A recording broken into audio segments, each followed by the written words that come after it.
সকলকে জয় যিশু। ঈশ্বরের গৌরব আর প্রশংসা হোক। আমি পরমেশ্বরের এক দাস, পরমেশ্বরের সেবা করে থাকি। পবিত্র বাইবেল শাস্ত্রিত লিখিত বচনের প্রতি আমি আদর করি এবং বিশ্বাস করি এই বচন আমাদের জীবনে, সকলের জীবনে প্রতিফল আনবে। হালেলুয়া।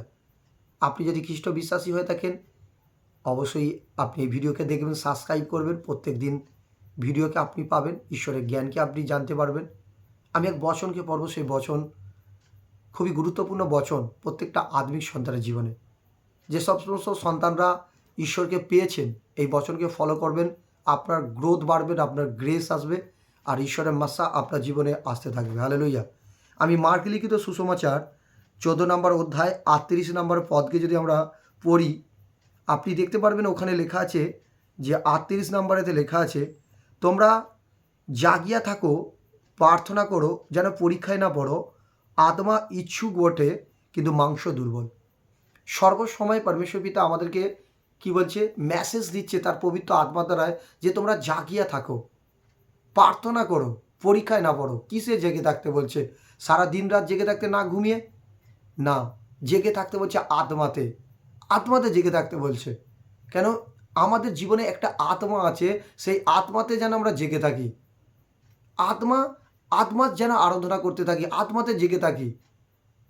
এক দৃষ্টান্ত যদি দেখা যায় আমাদের, যদি দেখা যায় এক গরম জল বা এক গরম দুধ যদি আমরা এক পাত্রর মধ্যে রাখি, আর এক জায়গায় যদি ঠান্ডা পাত্রর মধ্যে এক দুধ রাখি, বা গরম জলের জায়গায় সেখানে ঠান্ডা জল রাখি, গরম দুধের জায়গায় ঠান্ডা দুধ রাখি, যদি একটা বিড়ালকে ছেড়ে দেওয়া হয়, সেই বিড়াল কি করবে? নিশ্চয়ই গরম পাত্রর মধ্যে মুখ দেবে না। কোথায় মুখ দেবে? সেই জায়গায় যেখানে শীতল হয়ে গেছে, ঠান্ডা হয়ে গেছে, সে মুখ দেবে, খাবে, আর ফেলে দিয়ে চলে যাবে। সকালবেলা হালেলুয়া। তেমনি পরমেশ্বরের বচন বলছে, যদি আপনি আত্মাতে জেগে থাকেন, প্রার্থনা করেন, আপনার জীবনে পরীক্ষা আসবে না। আত্মা পরীক্ষা আসবে না আপনার জীবনে। তখন শয়তান আপনার কাছ থেকে সরে থাকবে শয়তান। কেন? আপনার আত্মার মধ্যে এক পাওয়ার আছে, পাওয়ার, শক্তি। আর যে পাওয়ার আপনার জীবনকে কি করবে? এক রাস্তা দেখাবে। শয়তান দূরে থাকবে, আপনার কাছে আসতে পারবে না, পরীক্ষা আনতে পারবে না। আমাদের পরীক্ষা কখনো আসে? যখন আমরা দুর্বলতা হয়ে যাই। সেই জন্য আমাদেরকে বচনে বলছে 38-এ, যে তোমরা জাগিয়ে থাকো, প্রার্থনা করো, যেন পরীক্ষায় না পড়ো। আত্মা ইচ্ছুক বটে, কিন্তু মাংস দুর্বল। আত্মা ইচ্ছা করে, আমাদের মধ্যে যে একটা আত্মা আছে, এই আত্মা ইচ্ছা করে আমি প্রার্থনা করি, উপবাস করি, বাইবেল পড়ি, দান দশমাংশ দিই, চার্চে যাই, প্রার্থনা সবাই যায় ইচ্ছা করে, কিন্তু মানসিক ভেতরে একটা মাংস, যে দুর্বলতা করায় মাংস, এই মাংস আমাদেরকে পিছিয়ে দেয়, দুপা পিছিয়ে দেয়। যাক, আজকে আর যাবো না, যাক এই তো আমি প্রার্থনা সকালে করেছি, আর রাতে না করলে হবে, বা কিছুক্ষণ দুপুরে তো প্রার্থনা করেছি, আর রাতে ঠিক ভালো লাগছে না। মাংস দুর্বলতা করে দেয়, কিন্তু আত্মার ভেতর থেকে রায় দেয় বারবার যে আমি ইচ্ছুক। আত্মা ইচ্ছুক করে, বলতে থাকে যে চলো প্রার্থনা করো, চলো প্রার্থনা করো। প্রিয় খ্রিস্ট বিশ্বাসী, খুব দামি পয়েন্ট এটা, খুব দামি বচন। প্রত্যেকটা সন্তানের গ্রোথ প্রার্থনা দ্বারা আসে। প্রত্যেকটা সন্তানের, আজকে মানুষের যে প্রত্যেকটা সন্তান যে ঈশ্বরের সাথে জুড়ে আছেন, তাদের গ্রোথ বা গ্রেস বলা যেতে পারে, মাসা বলতে পারে, প্রার্থনা দ্বারা আসে। আপনি যখন প্রভুর বচন, লিখিত বচনের উপর দাবি করে পরমেশ্বর পিতার কাছে প্রার্থনা শুরু করবে, যে পরমেশ্বর আপনি লিখে রেখেছেন, প্রার্থনাতে পিতার জ্যোতি আসে, প্রার্থনাতে উত্তর আসে। প্রভু আজ প্রার্থনাতে তুমি আমাকে উত্তর দিয়ে যাও, জ্যোতি দিয়ে যাও পিতা। আমার জীবনের সমস্ত শয়তানের পরীক্ষাকে দূর করো, পরীক্ষা যেন না আসে, বলা শুরু করো।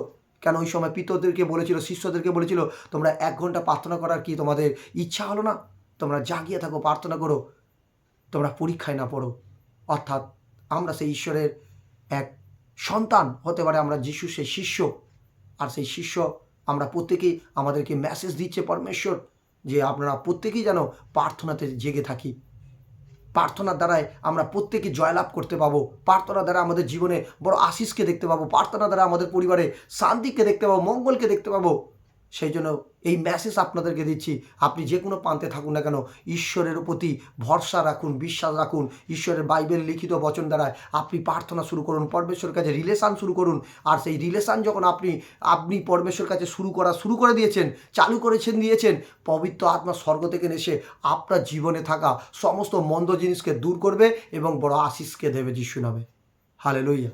কতজন আজকে বিশ্বাস করেন সেই পবিত্র ঈশ্বরের পবিত্র শাস্ত্র বচনের জন্য? কতজন বিশ্বাস করেন ঈশ্বরের পবিত্র শাস্ত্রে সেই বচনের প্রতি বিশ্বাস রাখেন?